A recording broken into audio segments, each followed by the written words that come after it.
Jai Hind. So my today's topic is United Nations. United Nations is an organization which came into being in 1945. After World War I, what happened was many countries thought of coming together and forming an organization whose objective should be international peace. So they all came up with the idea of forming an organization called United Nations.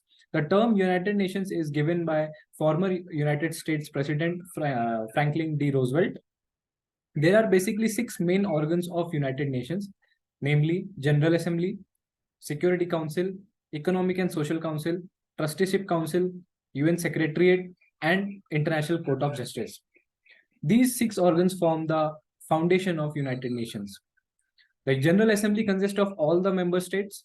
There are basically 193 member states, and each state, which is basically a country, has one seat. The main organ, one of the most important organ of United Nations is Security Council. There are total 15 members in the Security Council, in which 5 are the permanent members and 10 are the non-permanent members. Talking about the 5 permanent members, they consist of China, France, Russia, UK, and US. These 5 permanent members are also called as P5 members. They have a special veto power in their hand. The election of the non-permanent members happens after every 2 years.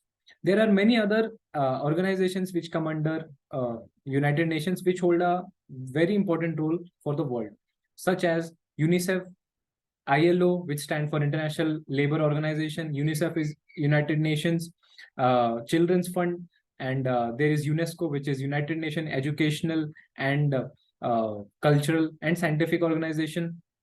So basically, there are many of these organizations which help a world to be a better place.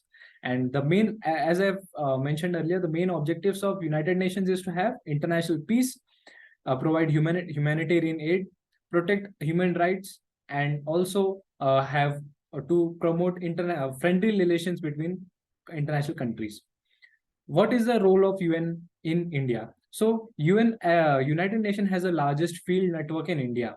And also considering there are almost 26 UNESCO heritage sites in India. Talking about United Nations, other organizations, basically they help the world in various sectors, including agriculture, including international treaties, and many other. In my conclusion, I want to say that United Nations has came up to be a very great organization who has almost fulfilled its aim of bringing international peace, making world more civil, and promoting good relations between countries, especially after World War II and World War I. Thank you.